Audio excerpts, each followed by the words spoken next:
Hello back benchers, welcome to back benchers dot 365 channel. రేపు Monday నుంచి 10th exams ఉన్నాయి కదా, అది ఎలా ప్రిపేర్ అవ్వాలో, ఏమేమి ఇంపార్టెంటో లెసన్ వైజ్గా ఇప్పుడు మనం చూద్దాం.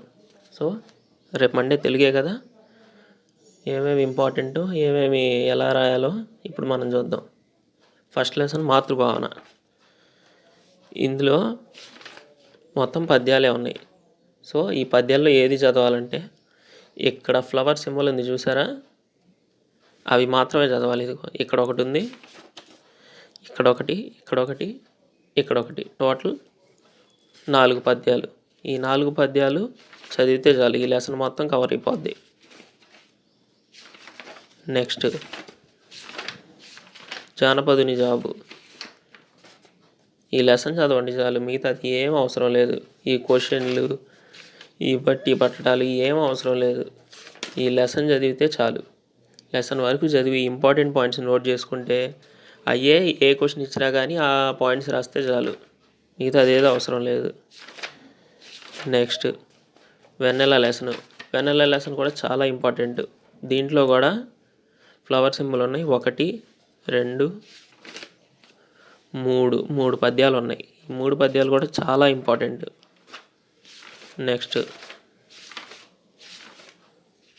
ధన్యుడు కూడా లెసన్. సో ఈ లెసన్ని చదివి మెయిన్ పాయింట్స్ నోట్ చేసుకొని అవి రాస్తే చాలు.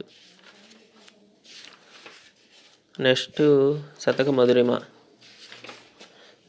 మధురిమలో కూడా పద్యాలు ఉన్నాయి, కాకపోతే అన్నీ ఫ్లవర్ ఉన్న పద్యాలే. కాకపోతే ఇది మనకు అవసరం లేదు అంతగా. ఇక్కడ ఈ భావాలు ఉన్నాయి చూసారా, ఈ భావాలు చదివితే చాలు, ఈ లెసన్ వచ్చేసినట్టు. ఈ పద్యాలు ఇవ్వడు నాకు తెలిసి ఎక్కువగా, ఈ భావాలు చదివితే చాలు. నెక్స్ట్ మా ప్రయత్నం.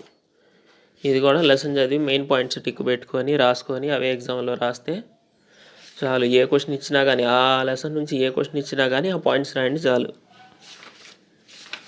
నెక్స్ట్ సముద్ర లంఘనంలో కూడా పద్యాలు ఏమీ రావు. ఈ పద్యాలు ఇస్తారు కానీ ఏమీ రావు. ఊరక ఈ భావాలు మాత్రం చదవండి చాలు, ఈ భావాలు మాత్రం చదవండి.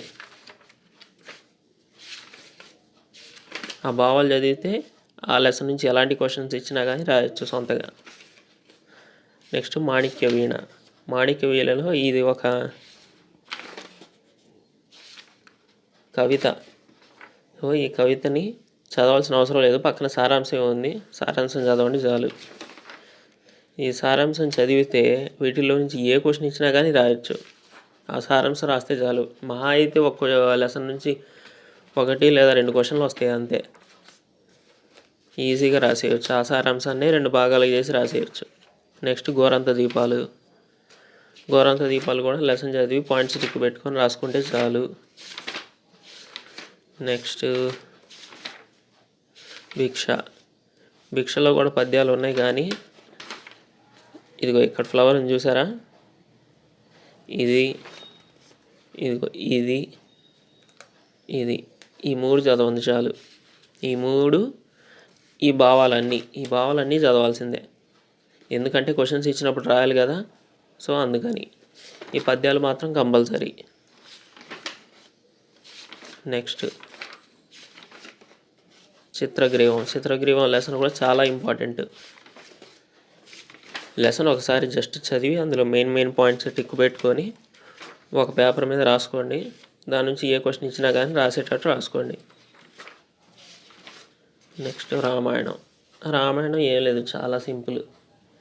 బాలకాండ అంటే రాముడు బాలుడుగా ఉన్నప్పుడు ఏమేం చేశాడు, ఎలా ఉన్నాడు, ఎక్కడెక్కడ ఉన్నాడు, ఎవరి దగ్గర శిష్యరికం నేర్చుకున్నాడు, తర్వాత ఆ ధనస్సుని ఎలా విరిచాడు, వివాహం ఎలా అయింది అనేది బాలకాండ.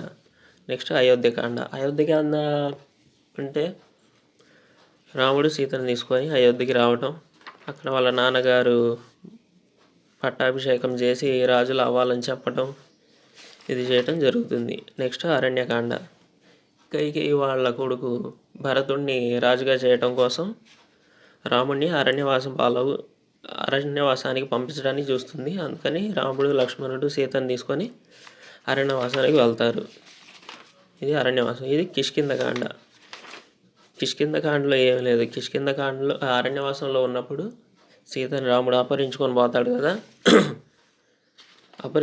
అపహరించుకొని పోయిన తర్వాత సీతని కనుక్కోవడానికి వీళ్ళు ఏమేమి ప్రయత్నం చేశారు, ఎలా జరిగింది అనేది కిష్కింధకాండ. నెక్స్ట్ సుందరాకాండ. సుందరాకాండ అంటే హనుమంతుడు సీత దగ్గర వెళ్ళి సీత ఎలా ఉంది అది మొత్తం కనుక్కొని వస్తాడు. నెక్స్ట్ యుద్ధకాండ. యుద్ధకాండలో రామసేతుని ఎలా నిర్మించారు, అక్కడికి ఎలా వెళ్ళారు, రావణుని ఎలా చంపారు అనేది యుద్ధకాండ. దీంతో అయిపోయింది. ఇది ఇలా చదివితే చాలు.